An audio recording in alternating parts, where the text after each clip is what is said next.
Since the very beginning of her career, Miss Hepburn has been revered and noted for her style. And yet, to me, her style has always been about her substance, because her style is whatever she wanted at any given time. She set trends, she never followed them. She wore pants when women weren't considered to wear pants. She felt comfortable wearing khakis and a shirt at a time where women would change their style and their outfits every day.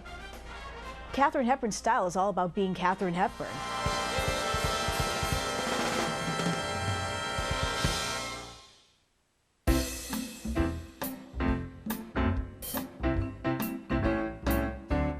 Lot 663, you can see we have a group of hats here. Miss Hepburn wore hats, A, because she loved them, but B, you have to remember it's not well known, but she was very freckled and very fair from head to toe. She needed hats to protect her from the sun, and she was an outdoors woman and spent enormous amounts of time out in the sun, whether she was swimming or gardening or sketching by the beach or playing golf or tennis. So these hats were very much part of her daily outdoor existence.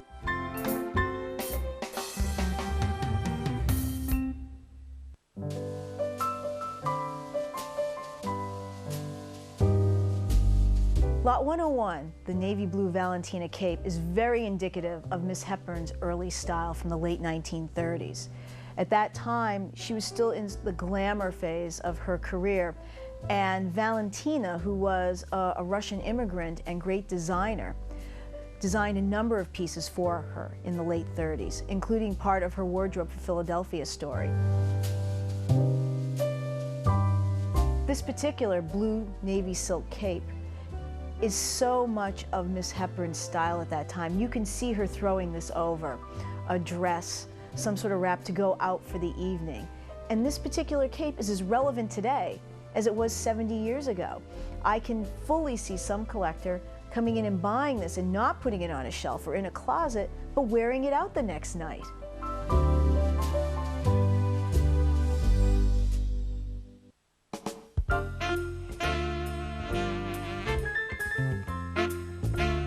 Next up, we have lot 428, a pair of khaki pants, and 553, a Burberry vest. These are from Miss Hepburn's later period. She probably wore these in the 1960s, when khaki pants were her trademark. She loved Burberry vests. She traveled to London often, and in fact, there are 3 of them in the sale. And oftentimes, Miss Hepburn would wear personal items in her movies. You can see the Burberry vest in photos of her on vacation, and you can also see her in a Burberry vest in Guess Who's Coming to Dinner.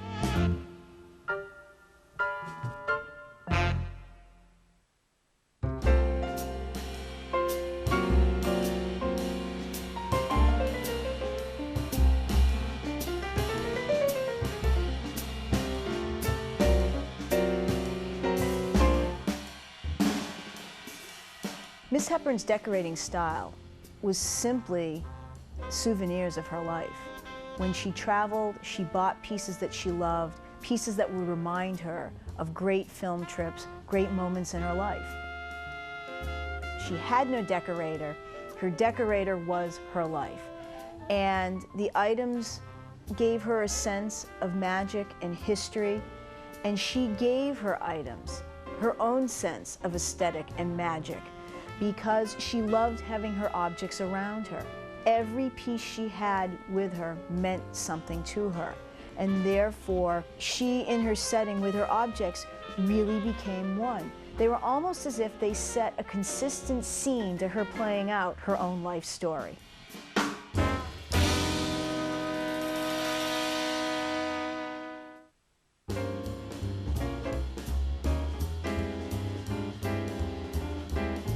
Lot 172 and 173, which is an African Sinufo chair and drum, were 2 of the pieces that Miss Hepburn brought back with her when she did her 1951 shoot, The African Queen in the Congo. And of course, she had to bring a memento back with her, and she often sat in the Sinufo chair in her living room at Fenwick. I don't know if she played the drum. Miss Hepburn is such a recognized traveler of the world that I think it's only natural to expect her to have something that's completely exotic in her surroundings.